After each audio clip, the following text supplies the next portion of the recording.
खबर आ रही है जम्मू कश्मीर में पीडीपी का दावा सामने आया है। महबूबा मुफ्ती की बेटी पर एक्शन। इल्तिजा मुफ्ती को पुलिस ने हिरासत में लिया है और पार्टी मुख्यालय के बाहर प्रदर्शन के दौरान कार्रवाई का आरोप है। पीडीपी ने शांतिपूर्ण प्रदर्शन के बीच हिरासत का आरोप लगा दिया है।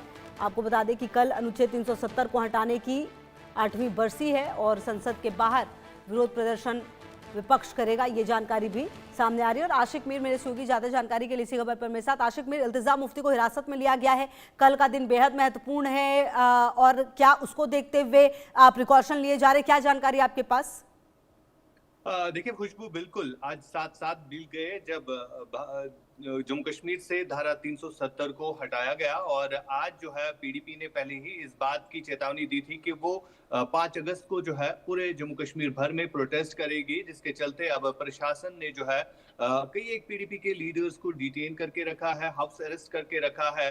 और सबसे बड़ी बात यह है कि इस वक्त शाम के समय में भी जो जम्मू कश्मीर की पूर्व मुख्यमंत्री रही महबूबा मुफ्ती है, उन्होंने भी शाम को जो है एक सिट इन प्रोटेस्ट किया है, जिसमें उन्होंने सरकार से फिर एक बार ये कहा है कि वो धारा 370 को वापस रेस्टोर करे और जम्मू कश्मीर के लोग जो है चाहते हैं कि यहाँ पर पीसफुल सिचुएशन रहे। हालांकि अगर हम देखें 2019 के बाद कई सारी नई डेवलपमेंट्स जो है जम्मू कश्मीर में हुई है, लेकिन पीडीपी जो है पहले दिन से ही और नेशनल कॉन्फ्रेंस की अगर हम बात करें तो पहले दिन से ही धारा 370 को हटाए जाने के ऊपर जो है इन्होंने प्रोटेस्ट किए और आज भी पीडीपी की यही मांग है कि धारा 370 को जो है रेस्टोर करना चाहिए। जम्मू कश्मीर के लोगों के साथ जो 1947 में वादा किया गया था, उस वादे को फिर से पूरा करना चाहिए। और हालांकि अगर हम देखें तो कई सारे नए बदलाव जो है धारा 370 के बाद जम्मू कश्मीर में देखने को मिले।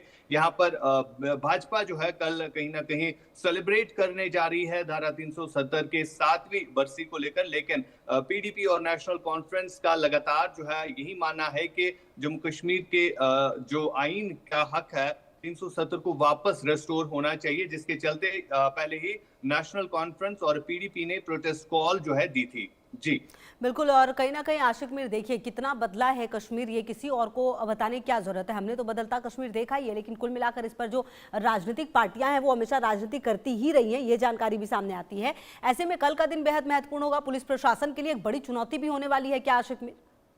देखिए बिल्कुल, लगातार कहीं ना कहीं अब सुरक्षा के दृष्टिकोण से अगर देखें तो सुरक्षा पहले ही हाई अलर्ट पर रखी गई है जम्मू कश्मीर में, क्योंकि कहीं ना कहीं ये भी आशंका जताई जा रही है कि कोई आतंकी घटना ना हो, जिसके चलते सुरक्षा जो है बढ़ा दी गई है। साथ ही साथ आपको ये भी बताना चाहूंगा, जिस तरह से नेशनल कॉन्फ्रेंस और पीपल्स डेमोक्रेटिक पार्टी जो कि जम्मू कश्मीर की रीजनल पार्टीज हैं, इन्होंने पहले ही कहा था कि धारा 370 से पहले ही वो प्रोटेस्ट करेंगे और सड़कों पर आएंगे, जिसके चलते अब प्रशासन ने जो है कई एक सारे पीडीपी लीडर्स को फिलहाल हाउस अरेस्ट रखा है और उनमें जो पीडीपी की चीफ महबूबा मुफ्ती है उनको भी डिटेन रखा है। साथ साथ उनकी बेटी इल्तिजा मुफ्ती को भी फिलहाल हाउस अरेस्ट करके रखा गया है। और इसके अलावा अगर हम बात करें, शाम देर गए जो है इस वक्त पीडीपी कार्यालय के बाहर जो है पीडीपी जो चीफ महबूबा मुफ्ती है वो बाहर आई और कई सारे वर्कर्स उनके साथ थे, जिन्होंने सिट इन प्रोटेस्ट जो है कि शुरू किया है। और महबूबा मुफ्ती का ये भी कहना है कि वो कल तक जो है इस प्रोटेस्ट में रहेगी, यानी कल तक वो इस प्रोटेस्ट से नहीं हटेगी और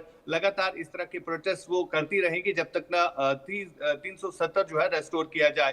साथ ही साथ आपको ये भी बताना चाहूंगा कि भाजपा की तरफ से लगातार प्रोटेस्ट का विरोध जो है किया जा रहा है और कल भारतीय जनता पार्टी के कई सारे हेडक्वार्टर्स पर जश्न भी मनाया जाएगा। साथ साथ श्रीनगर की अगर हम बात करें तो वहां पर भी बीजेपी कार्यालय में जश्न जो है वो मनाया जाएगा। बिल्कुल, लगातार रहेगी नजर, एक तरफ जश्न और दूसरी तरफ जो विरोध है वो भी होता हुआ नजर आएगा। बहुत शुक्रिया आपका आशिक मीर इन तमाम जानकारियों के लिए।